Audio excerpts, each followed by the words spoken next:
Take दिग्गज ॲपलने आयफोनसाठी iOS 26.2 हा नवा अपडेट अधिकृतपणे जारी केला आहे. सप्टेंबर 2025 मध्ये रोल आउट झालेल्या iOS 26 नंतरचा हा दुसरा मोठा अपडेट असून गेल्या काही आठवड्यांपासून तो डेव्हलपर आणि पब्लिक बीटा स्वरूपात चाचणीसाठी उपलब्ध होता. आता हा अपडेट सर्व पात्र आयफोन वापरकर्त्यांसाठी स्टेबल व्हर्जनमध्ये उपलब्ध करून देण्यात आला आहे. iOS 26.2 अपडेटमुळे आयफोनमध्ये अनेक नवे आणि उपयुक्त फीचर्स जोडण्यात आले आहेत. लिक्विड ग्लास युजर इंटरफेससाठी अधिक कस्टमायझेशनचे पर्याय देण्यात आले असून लॉक स्क्रीनवरील घड्याळाची ओपेसिटी बदलण्याची सुविधाही उपलब्ध झाली आहे.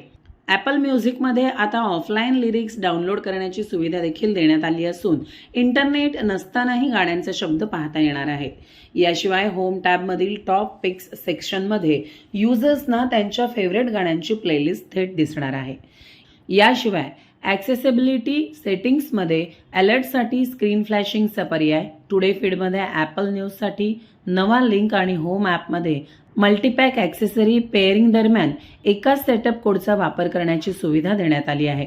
तरी iOS 26.2 अपडेट डाउनलोड करण्यासाठी वापरकर्त्यांनी सेटिंगमधील जनरल पर्यायात जाऊन सॉफ्टवेअर अपडेटवर टॅप करावे असे ॲपलने स्पष्ट केले आहे आणि याचा मनसोक्त उपभोग घ्यावा असेही आवाहन केले आहे.